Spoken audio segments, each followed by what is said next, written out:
এখানেও সুভাষ রায় জেলে গেছে, 4 দিন উত্তেজনা, 3 দিন টক শো, 2টো মিছিল, 4টে পথসভা আমরা করে গেলাম। এরপরে সুজন চক্রবর্তী আসবে ঝাঁটাতে, কাল বা পরশু ঝাঁটাতে আসবে, এসে বলবে যে দিদি আর মোদি। আরে মোদিজির আপনি কিচ্ছু করতে পারবেন না, আপনার পার্টিটা উঠে গেছে। আমি তো সব মিটিং এ সিপিএম এর কমরেডদের বলি, আরে দম থাকো না, আগে বলো নো ভোট টু মমতা। মানুষ ঠিক করবে যে 34 বছরে তোমরা যা করেছো তোমাদের আনবে না, যে পার্টি এখনো টেস্টেড নয় বাংলায় সেই পদ্মফুলকে আনবে। মানুষ ঠিক করবে দম আছে তো। না না না, আমরা সেকুলার।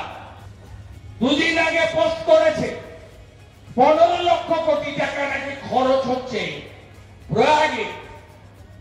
144 বছরের পরে কুম্ভ, তাকে আক্রমণ করছে এই কমরেড রামাকুরা, এই সেকুরা, যারা যাদবপুরে জাতীয় পতাকা তুলতে দেয় না, বন্দে মাতরম গাইতে দেয় না, জাতীয় সঙ্গীত গাইতে দেয় না।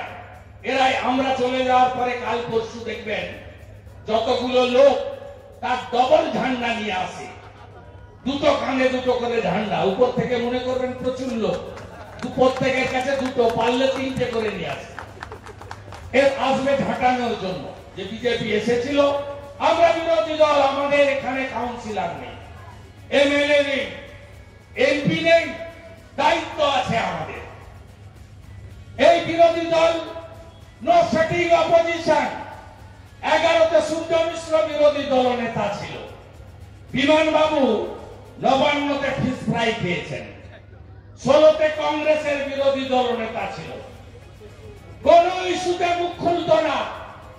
আমরা বিরোধী দল 3.5 বছর, এমন একটা ইস্যু বলুন যে ইস্যুতে আমরা দল মত বর্ণ ধর্মের উপরে উঠে মানুষের জন্য শুধু বিধানসভার ভিতরে নয় বাইরে এসে লড়াই করেছি।